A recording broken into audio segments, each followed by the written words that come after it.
বাংলাদেশের প্রশাসনের মধ্যে এমন কিছু কুলাঙ্গার আছে, এদের মনে হয় মায়েরও ঠিক নাই, বাবারও ঠিক নাই। যদি মা বাবার আদরের পাইয়া বড় হইতো, তাহলে 55 বছরের একটা নারীর বুকের মধ্যে এদের জোতা দিয়ে আঘাত করতে পারত না। ঠিক কিনা বলো? এই জন্য মানুষের মতো মানুষ হওয়া বড় জরুরি। আল্লাহ বলছেন এরা দামি জাতি, মানে আমরা দামি জাতি। আবার আল্লাহ বলছেন উলাইকা কাল আনআম, আল্লাহ বলছেন এরা চতুষ্পদ জন্তুর ন্যায়। বাল হুম মাদাল, শুধু চতুষ্পদ জন্তুর ন্যায় না, এর চাইতেও নিকৃষ্ট। কথা আমার না, চিল্লা বলেন কথা কার? আমি আসার সময় দেখলাম মোবাইলের মধ্যে একটা 50 থেকে 55 বছর বয়সের একটা নারী, আমাদের মা দাদির বয়সী, 55 অথবা 60 হবে। উনি বলতেছে সাংবাদিকদের সামনে, আমি আমার সন্তানদেরকে নিয়ে উসমান হাদির হত্যাকারীর বিচারের জন্য যখন আমি রাস্তার মধ্যে নামলাম, কিছু মানুষ আমার আইসা আমার বুকের মধ্যে লাথি মারছে, আমার রোডের মধ্যে ফালাইয়া দিচ্ছে, এদের জুতা দিয়ে আমার উপরে আঘাত করছে। এটা শোনার পরে নিজেকে ধরে রাখা যায় না। বাংলাদেশের প্রশাসনের মধ্যে এমন কিছু কুলাঙ্গার আছে, এদের মনে হয় মায়েরও ঠিক নাই, বাবারও ঠিক নাই। যদি মা বাবার আদরের পাইয়া বড় হইতো, তাহলে 55 বছরের একটা নারীর বুকের মধ্যে এদের জোতা দিয়ে আঘাত করতে পারত না। ঠিক কিনা বলো? 40 বছর পর্যন্ত আমার মায়ান নবীর জিন্দেগিতে কোনো মিথ্যা নাই। ওয়াদা করে ওয়াদার খেলাফ করেন না। আমার মায়ান নবীর আমানতের খেয়ানত নাই,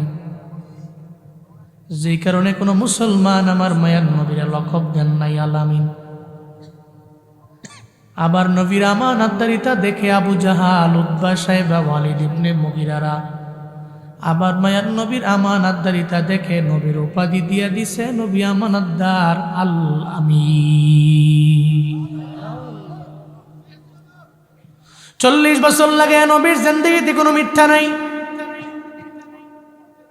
40 বছর আবু জাহাল, উতবা, সাইবা, ওয়ালিদ ইবনে মুগিরা আমার মায়ান নবীর ব্যাপারে বলতে লাগলো, এই মুহাম্মদ সত্যবাদী মানুষ, আমানতদার মানুষ, ওয়াদা করে খেলাফ করে না, অন্যায় করে না, অবিচার করে না, জুলুম করে না। 40 বছর পর্যন্ত ভালো, কিন্তু 40 বছর পরে নবীজির নবুয়ত পেয়ে গেলেন। এরপর থেকে আর নবীর ভালো লাগে না, কারণ স্বার্থে আঘাত লাগলে কারোই কারো কাছে ভালো লাগে না। ঠিক কিনা? স্বার্থে আঘাত লাগলে আর নাই। 40 বছর যেই নবী আল আমিন হঠাৎ আমার মায়ার নবী যখন কালেমার দাওয়াত দিতে লাগলেন, তখন আর আমার নবীরে ভাল লাগে না। শুধু তাই না, আমার মায়ার নবীর এরা জাদুকর বলে গালি দিত। শুধু তাই না, আমার মায়ার নবীর এরা মজনুন বলতো, পাগল বলতো। অন্যান্য দেশের লোকেরা নবীর সাথে মোলাকাত করার জন্য যখন মক্কার জমিনের মধ্যে এরা আসতো, আবু জাহাল বলতো, কই যাও? কয়ে মুহাম্মদ নবীজির দরবারে যাই। ওখানে গিয়া তো কোনো লাভ হবে না, সেখানে গেলে তোমরা পাগল হয়ে যাবা, সে নিজেও একটা পাগল। এটা বলতে দেরি মানুষের কৌতূহল বেড়ে যাইত, দৌড়ে যাইত নবীজির দরবারে। ওনার চাঁদ মাখা চেহারা মুবারক আর সুন্দর আচরণের মায়ায় পরে কালেমা পরে মুসলমান হয়ে যাইত। কিন্তু 40 বছর পর্যন্ত ভালো, এর পরে খারাপ। কেন? কারণ স্বার্থে আঘাত লাগলো। এই কারণে স্বার্থে আঘাত লাগলে দেখবেন ইমাম সাহেবরে আর বেতন দেয় না। স্বার্থে আঘাত লাগলে ইমাম সাহেবরে কয়েক গাত ধরে ধাক্কা দিয়ে মসজিদ থেকে বের করে দাও। স্বার্থে আঘাত লাগলে মানুষের উপরে আঘাত করতে দেরি করে না। মানুষের উপরে জুলুমের মাত্রা বাড়ায়, অত্যাচারের মাত্রা বাড়ায়া দেয়। এতদিন পর্যন্ত হুজুর ভালো, হুজুর তো সুদের বিরুদ্ধে বয়ান করলো না, ঘুষের ব্যাপারে কোনো বয়ান করে নাই। যেদিন থেকে বয়ান আরম্ভ করে দিল ওদিন থেকে আর হুজুরের গনায় ধরে না, হুজুরের ঠিক মতো বেতন দেয় না, মুষ্টি থেকে বের করে দেয়। হুজুরের কয়, হুজুর আমার বেতন খেয়ে তুমি আবার সুদের বিরুদ্ধে বয়ান করো। এমন কমিটি সমাজের মসজিদে আছে না? এতদিন পর্যন্ত ভালো, এখন ভালো না। আবু জাহাল আমার মায়ার নবীর ব্যাপারে বলতে লাগলো মুহাম্মদ পাগল হয়ে গেছে, জাদুকর বইলা বইলা গালি দেয়। শুধু তাই না, আমার মায়ার নবী হেরাম শরীফের পাশে দাঁড়াইয়া যখন নামাজের মধ্যে দাঁড়ায়, আমার মায়ার নবীর বডি মুবারকের ওপরে, দেহ মুবারকের ওপরে উটের নারী বুড়ি কুলু পর্যন্ত আমার মায়ার নবীর উপরে চাপায়া দেয়। আল্লাহর দরবারে আমার মায়ার নবী যেখানেই যায় নবীর মনটা বড় খারাপ হয়ে গেল। আল্লাহ নবী আল্লাহর দরবারে বলতে লাগলেন, ও আল্লাহ, 40 বছর পর্যন্ত এরা আমারে আল আমিন উপাধি দিয়ে দিল, 40 বছর পরে এরা আমারে দেখতে পারে না। আমি কালিমার দাওয়াত দেওয়ার পরে এরা জীবনেও কোনোদিন আমার দ্বারে কাছে তো আসে না, উল্টা আমার বদনাম করা আরম্ভ করে দিল। এমন কি হয়ে গেল আমার ব্যাপারে মাওলা? আল্লাহর দরবারে কান্নার আওয়াজ। আল্লাহ পাক রব্বুল আলামিন জিবরাইলে কয়, ও জিবরাইল যাও যাও, আমার মায়ার নবীর দরবারে চলো। আমার মায়ার নবী চোখের পানি ফালায় কান্না করবে, এটা আমি আল্লাহ মানতে পারি না। আমার মায়ার নবীর দরবারে সূরা ইনশিরাহটা নিয়ে যাও আর আমার মায়ার নবীরে পয়রা জানায়া দাও। আল্লাহ যদি কাউরে হিদায়াত দেয়, ওই বান্দা হিদায়াত নামক দৌলত পায়। আল্লাহ যারে দেয় না, ও জীবনও কোনোদিন হিদায়াত নামক দৌলত পাবে না, ঠিক কিনা? ألم نشرح لك صدرك ووضعنا عنك وزرك الذي أنقض ظهرك ورفعنا لك ذكرك চিল্লা জোরে করে পড়েন আল্লাহু আকবার। আল্লাহ পাক বলেন, আলাম নাশরাহ, পয়গম্বর আমি কি প্রশস্ত করে দেইনি লাকা সদরক, আপনার জন্য আপনার বক্ষ। আমি আল্লাহকে আপনার জন্য আপনার বক্ষটাকে প্রশস্ত বানায় দেই নাই। দ্যাট মিনস আমি আল্লাহ তো আপনার সরহে সদর করলাম, আমি আল্লাহ আপনার শখকে সদর করলাম। আমার মায়ার নবীর সিনা চাকের ব্যাপারে আল্লাহ পাক আমার মায়ার নবীরে জানায়া দিল। নবীর সিনা চাক হয়েছে কেউ বলেন পুরা জীবনের মধ্যে 2 বার, আবার কেউ বলেন 3 বার। নবীজিকে মেরাজে নেওয়ার সময় জিবরাইল মিকাইল নবীর দরবারে আসছিল। ওই সময় আসার পর আমার মায়ার নবীর দরবারে আইসা আমার মায়ার নবীর বুকটাকে সিনা ভিতর থেকে হৃদয়টাকে বের করলেন। এরপরে জমজমের পানি দিয়ে ধুইলেন, ওপেন হার্ট সার্জারি করলেন। এরপরে যেই জায়গায় হৃদয় মুবারক ছিল ওই জায়গার মধ্যে আমার মায়ার নবীর হৃদয় মুবারকটারে ঢুকায়া দিলেন। ওটাকে বলা হয় সরহে সদর, শক্কে সদর। আল্লাহ কয়, পয়গম্বর আমি আল্লাহ আপনার সরহে সদর করলাম, আমি আল্লাহ আপনার শক্কে সদর করলাম। আমি আল্লাহ আপনারে জানায়া দিলাম, যাদের দিলটারে আমি আল্লাহ দিনের জন্য কবুল করে নেই, যাদের কলটাকে আমি আল্লাহ দিনের জন্য কবুল করি, ওই বান্দাই দিনই লাইনে আগাইয়া যায়। আর যাদের কলটারে আমি আল্লাহ দিনের জন্য কবুল করি না, ও জীবনও কোনো দিন দিনই লাইনে আগাইয়া যেতে পারবে না। কারণ হিদায়াত দেওয়ার মালিক তো দুনিয়ার কেউ না, হিদায়াত দেওয়ার মালিক আমার রব। আল্লাহ যারে হিদায়াত দিবেন ওই বান্দা হিদায়াত পাবেন, আল্লাহ যারে দিবেন না ও পাবে না, জীবনও কোনোদিন ওই বান্দা পাবে না। নবীর হাতেও নাই, হুজুরের হাতেও নাই, কোনো আলেমের হাতে নাই, কোনো পীরের হাতে নাই। হিদায়াত কার হাতে? আরো জোরে বলেন, কার হাতে? এখান থেকে বয়ান শুনে সবাই জেগিয়ে নামাজ পড়বে এমন না। বহু লোকেনে আছে আজকে সারাদিনের মধ্যে ফজরও পড়ে নাই, জোহরও পড়ে নাই, আসরও পড়ে নাই, মাগরিব পড়ে নাই, এশাও পড়ে নাই। আছে না নাই? কিন্তু আমি বলবো না হাত উঠান, অনেকে উঠাবে না। এমনি তো নামাজ পড়ে নাই, আবার আর একটা মিথ্যা বইলা হাতও উঠাবে না, দরকার নাই, জিজ্ঞেস করবো না রে বাপ। তবে আপনি যে বয়ান শোনার জন্য আসলেন, বয়ান শোনার আগে আপনি নামাজে গেলেন না। বয়ান শুই না তো নামাজের মধ্যে যাওয়া লাগবে, কারণ বয়ান শুই না তো এই ব্যক্তি তার দিলের মধ্যে এটাই গাঁথবে, এতদিন পর্যন্ত যা করি নাই এখন থেকে আমি তা করব, এতদিন পর্যন্ত যা করছি এখন থেকে আমি তা ছেড়ে দিব। পরিবর্তন হওয়া লাগবে। তবে বক্তার কথা শুই না সব মানুষ হিদায়াতের লাইনে যাবে না। আল্লাহ যদি হিদায়াত না দেয়, আমি বক্তা কেন? সারা দুনিয়ার সমস্ত আউলিয়া গাউস কুতুবাই না যদি কয় আপনার সামনে একটা বোতল দিয়ে দিলাম, বোতলের মধ্যে পানিও আছে, ওই অলিয়ে কামেল্লা এই বোতলের মধ্যে ফু মারেন, বড় বড় অলিয়ে কামেল্লা ফু মারবে। আর যদি কয় ধরেন এই বোতলটা আপনারে দিয়ে দিলাম, এই নওজোয়ান পোলারে খাওয়ান যাতে ও নামাজি হয়ে যায়, আল্লাহ যদি কয় কপালে হিদায়াত নাই, সারা দুনিয়ার সমস্ত অলির ফুয়ের পানি পান করাইলেও লাভ হবে না। কারণ হিদায়াত দেওয়ার মালিক কে? আল্লাহ নবীকে বললেন, ও পয়গম্বর, এই জন্য আপনাকে জানাইলাম আমি আল্লাহ যার পক্ষটাকে ইসলামের জন্য দিনের জন্য কবুল করে নেই, ও তো পায় যার পক্ষটাকে আমি আল্লাহ দিনের জন্য কবুল করি না, ও জীবনও কোনোদিন পাবে না। হযরতে বেলালের দিকে দেখেন না, উনি তো কোনো দামি পরিবারের লোকও না, আবার কোনো দামি বংশেরও না, বড় কোনো লিডারও না, বড় নেতাও না, বড় একজন মালিকও না, মনিবও না, একজন সাধারণ লেভেলের দাস। এরপরেও হযরতে বেলালের দাম আল্লাহর দরবারে আছে না না? কিন্তু আবু জাহালের দাম আল্লাহর দরবারে আছে? উতবার দাম, সাইবার দাম, ওয়ালিদ ইবনে মুগিরার দাম আল্লাহর কাছে নাই। হযরতে বিলাল রাদিয়াল্লাহু আনহুর দাম আল্লাহর দরবারে আছে না নাই? এই যে হুজুর সোনামণি, কই যাও? যাবাগা, বসো। উঠতেন না? উঠা যাবেন একবার শেষ করে ইনশাআল্লাহ। আল্লাহ কবুল করেন, জোরে কোন আমিন। জি, রাগ করছেন নাকি আপনারা? কোন মারহাবা, জোরে সুবহানাল্লাহ, আরো জোরে আলহামদুলিল্লাহ, চিল্লা আল্লাহু আকবার। আবু জাহলের দাম নাই, হযরত বিলালের দাম। কারণ কি? হযরত বিলাল রাদিয়াল্লাহু আনহু হিদায়াত নামক দৌলতটা পাইলেন, সে পায়নি, আল্লাহ তাআলা দেন নাই।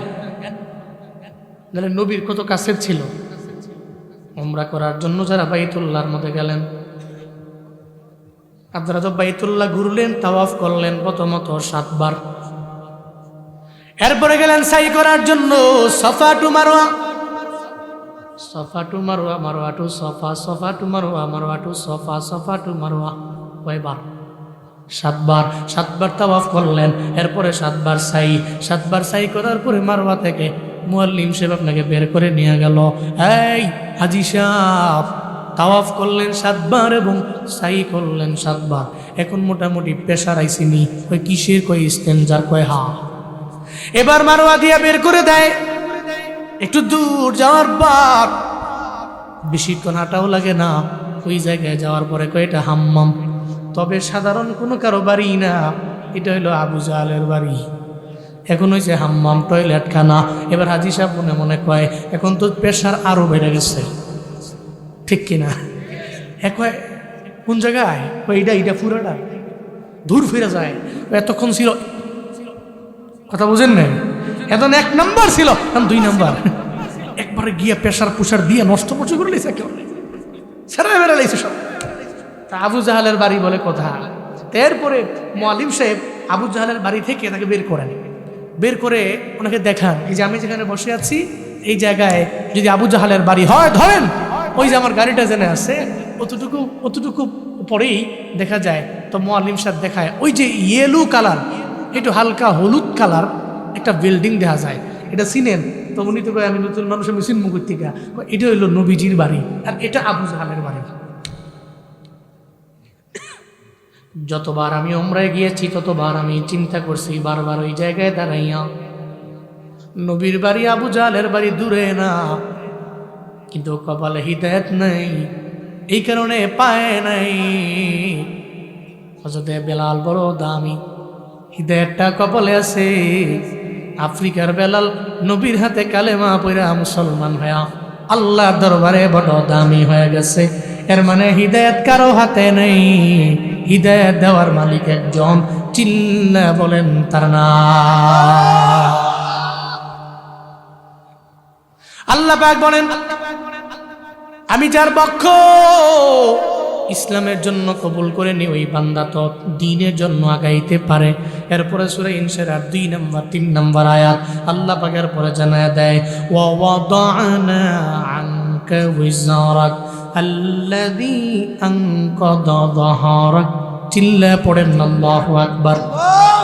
আল্লাহ পাক বলেন, ওয়া ওয়াদানা, আর আমি নামিয়ে দিলাম, আনকা নবী আপনার থেকে, উইজরাক আপনার বোঝা, আপনার বোঝা আমি আপনার থেকে নামাইয়া দিলাম, আল্লাযী আনকাদা যাহরাক, যে বোঝা আপনার পৃষ্ঠ দেশ পর্যন্ত নুয়ে দিয়েছিল ওই বোঝা আমি আল্লাহ আপনার পিঠ মুবারক থেকে নামাইয়া দিলাম। এখন মুফাসসিরিনে কেরাম বলেন, আমার মায়ান নবীর পিঠ মুবারকের মধ্যে কিসের বোঝা, কিসের বোঝার কথা আল্লাহ পাক বললেন? সব মুফাসসিরিনে কেরাম একমত, আল্লাহর নবীর জিন্দেগিতে কোনো গুনাহ আছে? নবীর জিন্দেগিতে কোনো গুনাহ নেই। লিয়াগফিরা লাকাল্লাহু মা তাকদ্দামা মিন যামবিকা ওয়া মা তাআখার। আল্লাহর নবীর ব্যাপারে আল্লাহ জানিয়ে দিলেন, আমার নবীর জিন্দেগিতে কোনো গুনাহ নেই। এরপর আমি আল্লাহ ঘোষণা দিয়ে দিলাম, আগে পরে যত গুনাহ আছে, আমার মায়ার নবীর যত গুনার কথা আছে, দেশ আছে, যা আছে, যদিও নাই, এরপরও ঘোষণা দিয়ে দিলাম আমি আল্লাহ মাফ করে দিলাম। আল্লাহ পাক বলেন, আমি আপনার থেকে নামিয়ে দিয়েছি আনকা উইজরাক, আপনার জিন্দেগির যত বুঝা সব আমি আপনার থেকে নামিয়ে দিয়েছি।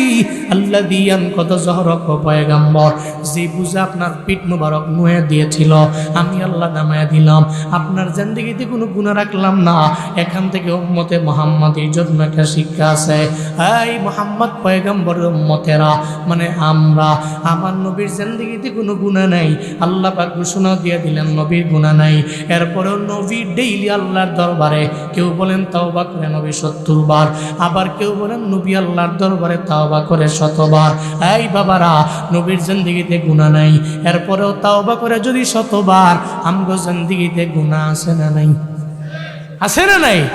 একটু চোখ দুইটা বন্ধ করে একটু চিন্তা করেন না। আপনার ডান হাতে তাকাইলে গুনাহ, আপনার বাম হাতে তাকাইলে গুনাহ, আপনার পায়ের দিকে তাকাইলে গুনাহ, আপনার পুরা বডিতে তাকাইলে গুনাহ, সারা পুরা বডিটাই গুনাহে গুনাহে ভরা। ও বাবারা, একটু চিন্তা করেন, এত যে গুনাহ, আল্লাহর নবীর জিন্দেগিতে গুনাহ নাই। নবী আল্লাহর দরবারে যদি তাওবা করে 100 বার, তাহলে আমগো আল্লাহর দরবারে তাওবা করার কথা তো 1000 বার। কিন্তু আমরা করি কয়বার? ঠিক মতো ফজরে যাই না, জোহরে যাই না, আসর পড়ি না, মাগরিব পড়ি না, এশাও পড়ি না। হুজুর যদি কয়, হুজুরের ধমক দিয়া ফালাইয়া দেই। হুজুর কবর আপনারটা আপনার, আমারটা আমার। নৌজওয়ান রে কইলে, নৌজওয়ান কয় এখন জোয়ান বয়সে নামাজ না, একটু বুড়া হইলে পরে আমি আদায় করতে পারবো। এই চিন্তা করে হুজুরদের পর্যন্ত ধমক দিয়া উড়াইয়া দেয়, তারাইয়া দেয়, অথচ চিন্তাও নাই। এখন থেকেই তো নামাজ, এখন থেকেই তাওবা, এখন থেকে ইস্তিগফার, আল্লাহর দরবারে বেশি বেশি বলা, মাওলা রে আমার জিন্দেগির গুনাহ তুমি মাফ করে দাও। তাহলে এখান থেকে আমাদের শিক্ষা তাওবা বাড়িয়ে দেওয়া লাগবে। এই বাবারা, আপনাদের একটা আমল শিখিয়ে দেওয়া যায়, অন্তত পক্ষে ডেইলি কিছু পারেন না, 5 ওয়াক্ত নামাজ তো আপনি আদায় করবেন। আপনার কবরস্থানের পাশে গিয়া আপনি 2 বার জন্য হলেও কবরস্থানের পাশে দাঁড়াইবেন। যেখানে দেখবেন আপনার মা চলে গেছে, আপনার বাবায় চলে গেছে, আপনার দাদায় নাই, নানায় নাই, নানিয়ে নাই, আপনার বংশের মুরব্বীরা নাই, এরা কবরের মধ্যে শুয়ে রইল। ওই কবরের পাশে গিয়া দাঁড়াইয়া একটু চিন্তা করেন না রে বাপ, ওই কবরের মধ্যে আপনার মায়ের শুয়ে রইল, এত সুন্দরী মা, ওই মা কবরের মধ্যে শুয়ে রইল। একটা সময় আপনার মায়ে, যখন আপনার বাবায় আপনার মায়ের বিয়া কইরা আপনার গ্রামের মধ্যে নিয়ে আইলো, ইব্রাহিম নগরে নিয়ে আইলো, টুকের বাজার গ্রামের মধ্যে আপনার মাকে দেখার জন্য এলাকার মহিলারা ভিড় জমাইলো। আপনার বাবা তো এমন বাবা, যেই বাবা এত পাওয়ারওয়ালা বাবা, আপনার বাবা ছিল এলাকার বড় মাতবর। আপনার বাবা এছাড়া বিভিন্ন সালিশের মধ্যে বাবা এছাড়া বিচার হয় না। মাতবর আপনার বাবায় বড় ছিল, কিন্তু এই বাবা এখন নাই, মায়ও এখন নাই। এরা কবরের মধ্যে শুয়ে রইল, এদের হাতেরও খবর নেই, এদের পায়েরও কোনো খবর নেই।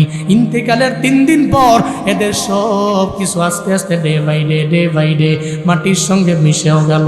আপনার বাবার পাওয়ার কই গেল? আপনার মায়ের সৌন্দর্য কোথায় গেল? ও বাবা চিন্তা করি না, অন্তত পক্ষে ডেইলি 1-2 বার আপনি কবরের পাশে গিয়া দাঁড়ান। যদি কবরের পাশে গিয়া দাঁড়াইতে পারেন, আপনার দ্বারা অহংকার সাজাবে না, আপনার দ্বারা জীবনেও কোনোদিন অন্য মানুষের ব্যাপারে হিংসা মানাবে না, আপনার দ্বারা জীবনেও তাকাব্বুরি মানাবে না, আপনার দ্বারা গালিগালাজ করা মানাবে না, আপনার দ্বারা অন্য কাউকে আঘাত করা আপনার হাতের দ্বারা হবে না। কথা বলেন ঠিক কিনা? কারণ কবরের পাশে গিয়া দাঁড়াইলে আপনার তো মনে হয় এরা চলে গেছে যেই পথে, আমিও তো সেই পথে, তো মনটা নরম হয়। কিন্তু আপনি তো কবরের পাশেই যান না, আপনি 1 বছর পরে একবার যান। এই জন্য বেশি বেশি অন্ততপক্ষে ডেইলি 1-2 বার কবরের পাশে গিয়ে দাঁড়ানো উচিত। ওখানে গেলে মন নরম হয়, দিল নরম হয়। কথা বলেন ঠিক কিনা বলেন? আর যদি আপনার আম্মা আব্বা জমিন থেকে বিদায় নিয়ে থাকে, তো মনটা আরো নরম হবে। এ মা তো আমার ঘরেই ছিল, মা চলে গেছে, যুগ হয়ে গেছে, কবরে কেমনি আসছে আমি জানি না। আব্বা চলে গেছে, তো বাব্বার তো বড় পাওয়ার ছিল এলাকায়, আব্বার সারা বিচারই হইতো না। আব্বাই শহরে গেছে, তো বিচার বন্ধ হয়েছে 3 দিনের জন্য। এখন তো সে আব্বাও নাই, আমার মাও নাই, তো আব্বাও নাই, এরা যে কবরে আছে, আমার আব্বাই গেছে যেই পথে, আমি তো তারই ছেলে, আমিও তো সেই লাইনেরই পথিক। আপনি যদি কবরের পাশে গিয়ে দাঁড়ান, জমিনের যত তাকাব্বুরি অহংকারী ভাব, এই সব সেকেন্ডের মধ্যেই ধূলিসাৎ হয়ে যাবে। মনে রাখবেন এটা, আপনার দ্বারা তাকাব্বুরি বাহাদুরি মানায় না তো। আগামী 12 তারিখের নির্বাচন এর প্রমাণ হবে। বাংলাদেশের মুসলমানরা একজন মুসলিম আরেকজন মুসলিমকে আঘাত করে, থাপ্পড় দেয়, গুলি করে, মুসলিমকে মারে। ঠিক কিনা বলেন? তাকাব্বুরি নিয়ে আগাইয়েন না। আপনার বাহাদুরি আছে, আপনার লিডারের পাওয়ার আছে, আপনার নেতার ক্ষমতা আছে বলেই সাধারণ কোনো এক নেতার পিছনে যারা চলে, সে তো আপনার মুসলিম ভাই। সবচেয়ে বড় পরিচয় সে কি? আপনার দ্বারা জীবনেও কোনোদিন নেতার কথা শুই না আপনি তার গালের মধ্যে গিয়ে থাপ্পড় লাগাইতে পারেন না, এটা আপনার দ্বারা মানায় না, এটা আপনি পারেন না, তো এটা আপনার দ্বারা যায় না। আপনি মুসলিম, সেও মুসলিম, আপনারা 2 জন ভাই। কি? আমরা ভাই, এটা মাথায় রেখেন। এত ভাব লইেন না, মরে যাবেন একদিন আপনি। নেতা এখানে কইছে যা মাইরায়, আপনি গিয়ে মাইরাইছেন। আপনি মনে করতেছেন কি একটা বড় কাম করে নিয়েছি, আমি বহুত ভালো কাম করছি। না, একজন মানুষ যখন একজন মানুষকে আঘাত করে, মৃত্যুর 1 ঘন্টা আগে হলেও ও আফসোস করে, এই আঘাতটা আমি কেন করেছি। ওদিন আপনি আফসোস করলেও ফায়দা আছে? ফায়দা নাই। এটা বান্দার হক, বান্দার উপরে জুলুম করা যায় না। নির্বাচন হবে, নির্বাচনের মতো মারামারি করবো না ইনশাআল্লাহ। আমরা নবীগঞ্জের মুসলমানরা নিয়ত করতেছে, আমরা মারামারি, কাটাকাটি, খুন খারাপি এর দিকে অগ্রগামী হব না ইনশাআল্লাহ। আমরা মুসলমান ভাই। হ্যাঁ, মাঝে মাঝে কথা দিয়ে কাটাকাটি হতে পারে, ন্যাচারাল ব্যাপার, কিন্তু এর মানে কি মারতে হবে? আর যাই করেন, বাংলাদেশের পুলিশ সদস্যদের মতো এরকম অমানুষ হইয়েন না। কিছু আছে মানুষ, আজকেও দেখছেন না। এই জন্য আমি বলি, এদের ড্রেস চেঞ্জ হয়েছে, স্বভাব চেঞ্জ হয় নাই। ঠিক কিনা? বাংলাদেশ পুলিশের ড্রেস চেঞ্জ হয়েছে, দেখতেও সুন্দর লাগে, ড্রেস দেখতে ভালো লাগে। আগের ড্রেস দেখলে ঘৃণা সৃষ্টি হইতো, এখন ড্রেস দেখলে ভালো লাগে। তবে ড্রেস চেঞ্জ হয়েছে ঠিক হয়, স্বভাব তো ঠিক হয়নি। স্বভাব পরিবর্তন করা উচিত, স্বভাব পরিবর্তন করতে হবে, কিন্তু পরিবর্তন ঘটবে। কারণ জামা চেঞ্জ করছি, তোমার দিল সাফ করি নেই, হবে না তো। ঠিক কিনা বলেন? ওসমান হাদির বিচার কি, হত্যার বিচার কি এদেশে মানুষ চায় না? চায় না? চায় না? আপনারা চান না? কারা কারা চান দুহাত তুলে আল্লাহকে দেখান তো। সবাই চান না? হাত নামান। সবাই চায়। তাহলে শুধু ইনকেলাব মঞ্চের ছেলেরাই গেলে সমস্যা কি? সারা দেশের মানুষেরাই তো বিচার চায়। এটার বিচার করেন, বিচার করে দিলেই তো হয়। কিন্তু আপনারা তো করেন না। কি এক রাগব গোয়াল জানিয়ার ভেতরে আছে, এক সপ্তাহ এক মাস পরে পরে খালি ৯-৬ করেন। ঠিক কিনা বলেন? কিন্তু মনে রাখবেন ১,০০০ বছর পর, ১০০ বছর পর, ২০০ বছর পর, ৫০০ বছর পর এই জমিনের মাটি যতদিন থাকবে, একটা ছোট্ট পিচ্চি পোলাও ওসমান হাদির নাম জানবে। ওরা গর্ব করবে এই জমিনে এমন এক ছেলে ছিল, নিজের ক্ষমতার জন্য নিজের জান দেয়নি, এর দেশের জন্য দশের জন্য জান দিয়েছে। কনফার্ম তার মরণ হবে, এটা জেনেও সে রাজপথে লড়েছে।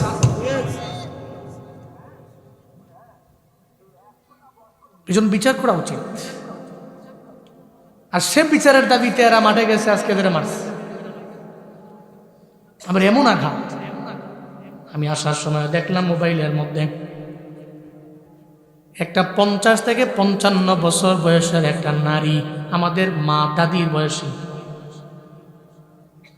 ৫৫ অথবা ৬০ হবে।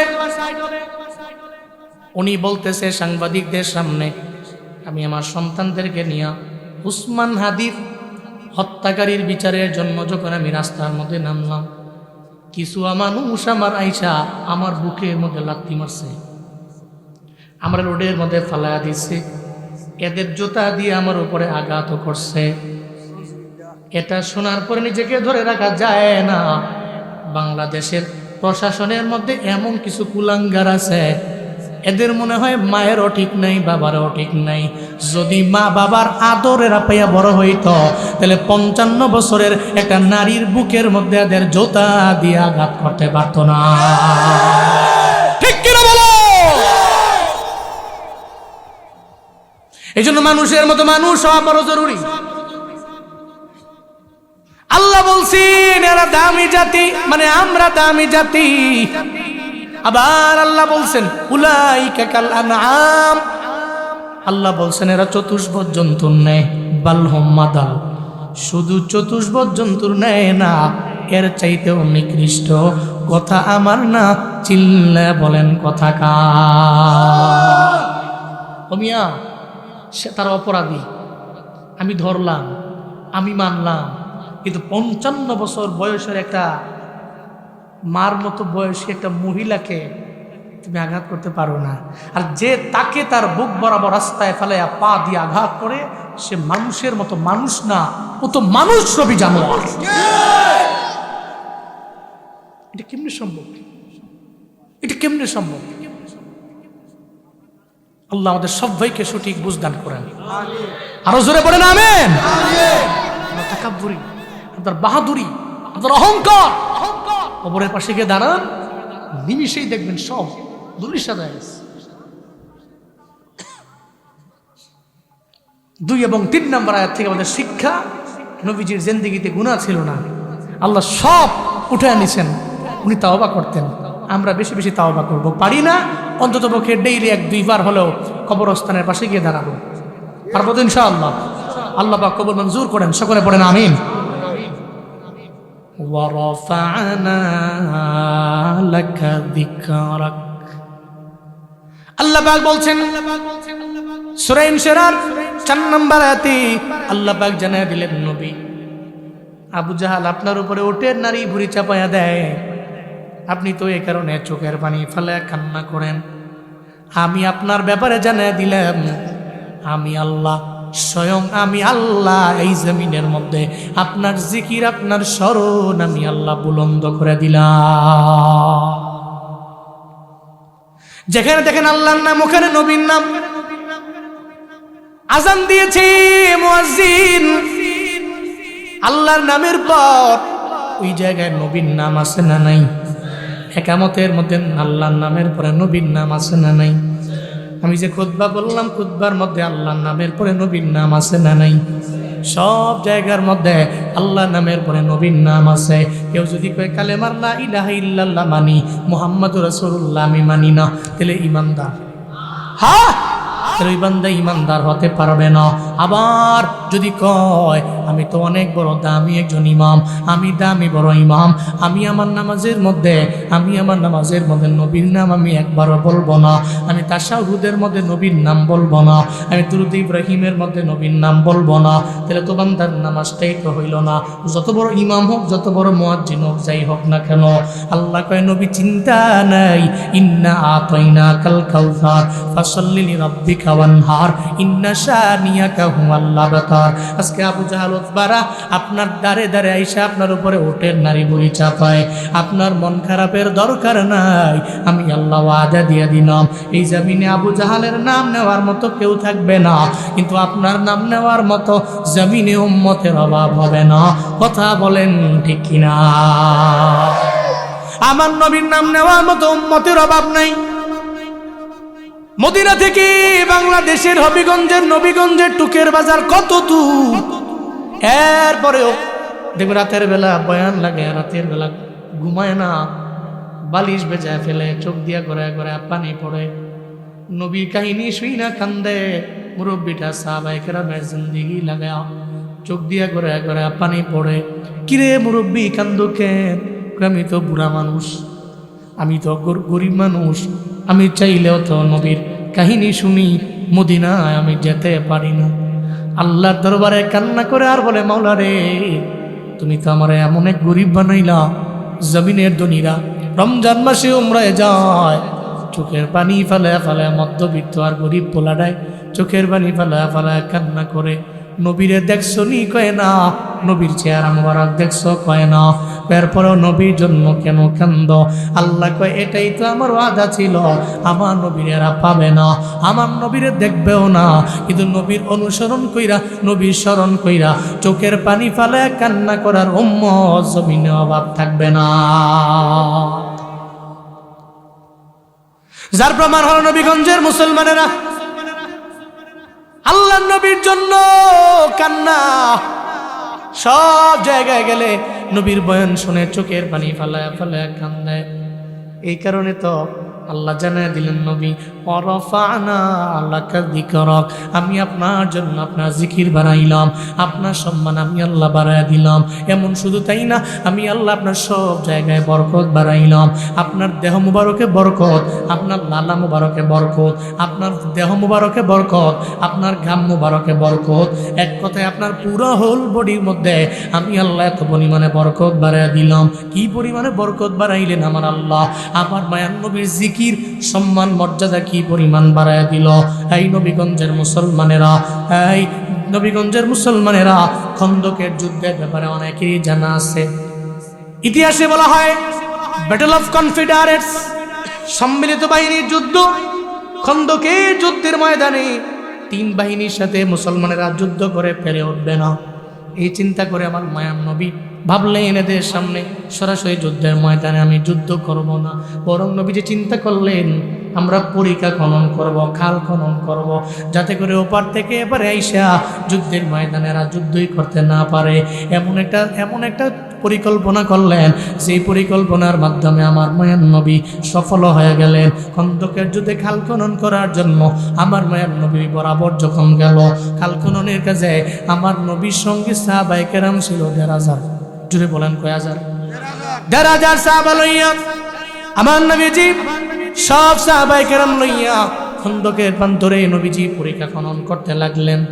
আল্লাহ নবীজি এমন না যে এদের আমি আদেশ দিয়ে আমি করব না, নবীজি নিজেই খাল খননের কাজে নিজেকে শরীক করলেন। সুবহানাল্লাহ, জুড়ে কয় না? আমগো দেশের নেতারা কয় কাম যত কর তুই কর, টাকা যা লাগবে নিয়ে যা। নেতায় কাম করে না, নির্বাচনের আগে পারে না জুতাটা পর্যন্ত নিজে আরেকজনের পায়ের মধ্যে পরায়া দেখ। নির্বাচিত হইতে দেরি, আবার ওই জুতা দিয়ে মানুষের গালে আঘাত করতে দ্বিধা করে না। টাটকা মুনাফিক। আবার বলে ধর্ম ব্যবসায়ী, বলে আমরা ধর্ম ব্যবসায়ী তো এরা। যারা নির্বাচনের আগে নতুন করে টুপি লাগায়, নির্বাচিত হওয়ার পরে বছরে একবার মাথায় টুপি দেখা যায় না। নির্বাচনের আগে এক পরে আরেক। আল্লাহর নবী কেমন নেতা শুনো, আমার মায়ার নবী সাহাবায়ে কেরামদের বললেন, নবীজি নিজেও নেমে গেলেন খাল খননের কাজে। নবীজি নিজেও নামলেন, কষ্ট করতে লাগলেন। সপ্তাহ চলে গেল, কারো পেটের মধ্যে খাবার নেই। সাহাবায়ে কেরামের পেটে খাবার নেই, আমার মায়ার নবীর পেটেও খাবার নেই। একটা পর্যায়ে নবী চিন্তা করলেন, সাহাবায়ে কেরাম তো না খাওয়া, আমি নবী কেমনে খাওয়ার জন্য আমার বাড়ির মধ্যে যাব। এই চিন্তা করে নবীজি পেটের মধ্যে একটা পাথর বাঁধলেন, পেটের মধ্যে পাথর বাঁধলেন। আল্লাহর নবী আমার পেটের মধ্যে পাথর বাইদা নবীজি পরীক্ষা খনন করতে লাগলেন। একটা পর্যায়ে আমার নবী বাঁকা হয়ে গেছেন, সোজা হয়ে দাঁড়ান না। দূর থেকে হযরতে জাবের রাদিয়াল্লাহু তাআলা আনহু তাকায়া দেখে আমার মায়ার নবী সোজা হয়ে দাঁড়ায় না, কেন যেন বারবার বাঁকা হয়ে যায়। হযরতে জাবের আমার নবীর দরবারে দৌড়ায়া গেলেন, যায় কয় পয়গম্বর কেন দাঁড়াইতে পারেন না, কেন বারবার বাঁকা হয়ে যান? আমার মায়ার নবীর চোখ দিয়া কান্নার পানি। আমার মায়ার নবী জানায়া দেয়, জাবের রে, আমি তোমাদের সঙ্গে এখানে আসলাম, তোমাদের নিয়ে আসলাম খাল খনন করার জন্য। জাবের রে তাকায় দেখ, পেটের ক্ষুধার যন্ত্রণা সহ্য করতে পারি না, এই কারণে পেটের মধ্যে একটা পাথর বাঁধলাম। যদি আমি সোজা হয়ে দাঁড়াই, এই পাথর যদি পইরা যায়, আমি পেটের ক্ষুধার যন্ত্রণায় পাগল হয়ে যাব। এই কারণে আমি সোজা হয়ে দাঁড়াইতে পারি না। আমি আমার পাথরটারে চাপা দিয়া বারবার বারবার আমি বাঁকা হয়ে যাই। আমি পেটের ক্ষুধার কারণে পেটের মধ্যে পাথর বাঁধলাম। হযরতে জাবেরের চোখ দিয়ে ঘুরে ঘুরে পানি পড়ে, দৌড়ে চলে গেলেন বিবির দরবারে। বাড়ি যে কয়, বিবি রে, ঘরের মধ্যে খাবার আসেনি। কয় আছে। কয়জনের হবে? কয় 3-4 জনের হবে। কয় আমার একজনের হলেই তো হবে। আমার মায়ার নবীরে বাড়িতে তো দাওয়াত দিয়ে দিব, কারণ ঘরের মধ্যে খাবার রাইখা যদি নবীরে দাওয়াত না দেই, আমার বাড়ির মধ্যে যদি নাই না খাওয়াই, হাসরের ময়দানে আল্লাহ যদি বলে, ও জাবের, বাড়ির মধ্যে খাওয়ান ছিল, কেন তুমি আমার নবীরে দাওয়াত দিলা না, কেন নবীরে নিয়ে খাওয়াইলা না? আল্লাহ যদি সওয়াল আমারে করে দেয়, আমি আল্লাহর দরবারে জবাব দিতে পারবো না। ও বিবি, আমার নবীরে গিয়ে আমি একটু দাওয়াত দিয়ে দিব। বিবিও কয়ে, বড় ভালো ব্যাপার, যান নবীর দরবারে, নবীরে দাওয়াত দিয়ে বাড়ির মধ্যে নিয়ে আসেন। দৌড়ে চলে গেলেন, আল্লাহ নবীর দরবারে গেছি। নবীর দরবারে গিয়া বলে, পয়গম্বর, আপনার পেটের মধ্যে ক্ষুধা আছে, পাথর বাঁধলেন, আমি আমার বাড়িতে আপনারা দাওয়াত দিয়ে দিলাম। ও পয়গম্বর, আমার বাড়িতে আপনি 4টা ডাল ভাত খাবেন, রুটির দাওয়াত আমার নবীরে দিয়ে দিলেন। নবীজিকে দাওয়াত দেওয়ার পরে নবী তো একা যাবে না, সঙ্গে সাহাবা আছে কয় হাজার। জোরে বলেন, কয় হাজার? আল্লাহ নবী পাহাড়ের টিলের উপরে গিয়া দাঁড়াইয়া কয়, 1,500 সাহাবা, কাজ বন্ধ করে দাও, আজকে জাবেরের বাড়িতে তোমাদের সবার দাওয়াত। হযরতে জাবের রাদিয়াল্লাহু আনহু জিহ্বায় কামড় দেবে, কামড় কি? দাওয়াত দিলাম নবীরে, নবী দাওয়াত দিছে কয় হাজার। ঘরে খাবার আছে কয়জনের? করলো কামড় লুকিও, ওই কেমনে খাওয়া? দৌড়ে চলে গেলেন বিবির দরবারে।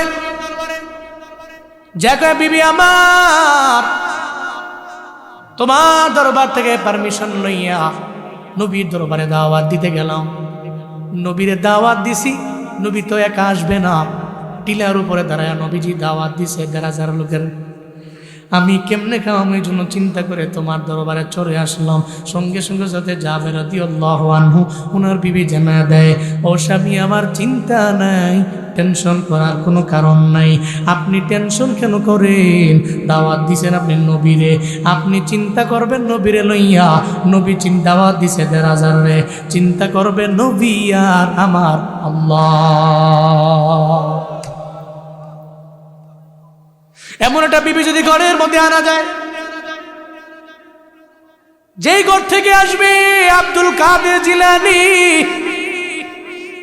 সেই ঘর থেকে আসবে আশরাফ আলী থানভী, এমন দামি দামি সন্তান যেই মায়ের গর্ভ থেকে আসে, ওই মায়ের কথাবার্তা এমন হয়। কি পরিমাণ ঈমান আমার আল্লাহর উপরে, নবীর প্রতি কি পরিমাণে আস্থা রাখলেন, নবী চিন্তা করবে যে আজাল আপনার কোনো চিন্তা নাই, কারণ নবীর সঙ্গে মাওলা আছে, যার সঙ্গে আল্লাহ আছে রে তার কোনো চিন্তা নয়। ঝামেলায় পড়ে গেলে ওই ঝামেলা মিটানোর মতো আল্লাহ আছে না?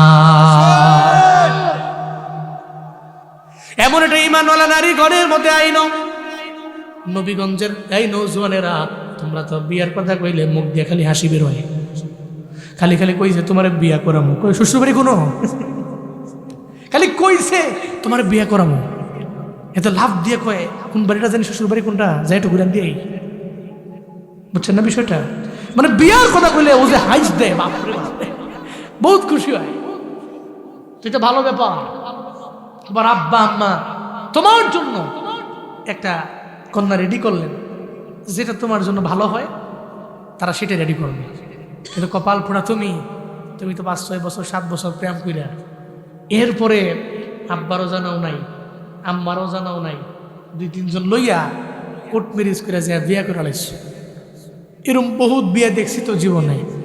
2 বছর পরে হাতে এরম ঘুরে, কিরে এরম খরচ করে তারে নারে বন্ধুরে, তারে নারে হারায় ভাই কইয়া লাভ নাই, ফেম কইরা বিয়ে কইরা তো ধর্মা খাইছি আমি।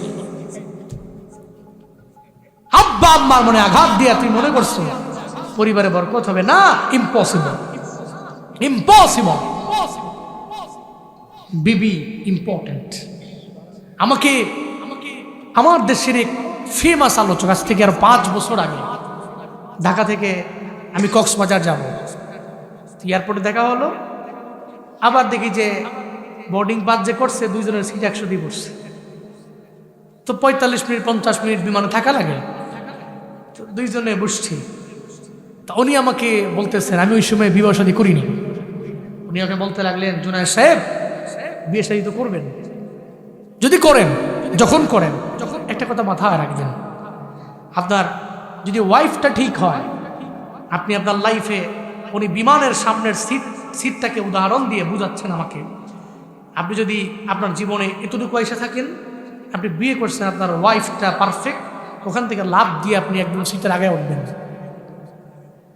বিয়ে করছেন এমন এক ওয়াইফ, এতটুকু জীবনের সফলতায় আসছেন, এখান থেকে আপনি আবার ডে বাই ডে ডাউন হবেন। কি বাস্তব এক কথা, এটা আপনি মিলায়া দেখেন, আপনি মিলায়া দেখেন। আপনার ওয়াইফ ঠিক তো পরিবার ঠিক, পুরো পরিবারটা ঠিক তো আপনি সমাজে কথাবার্তাও বলবেন কারেক্ট কথা, সঠিক কথা, উল্টা পাল্টা তো আপনার হবে না। আপনার পরিবার ঠিক হয়ে গেছে তো সব জায়গায় ঠিক হয়ে গেছে।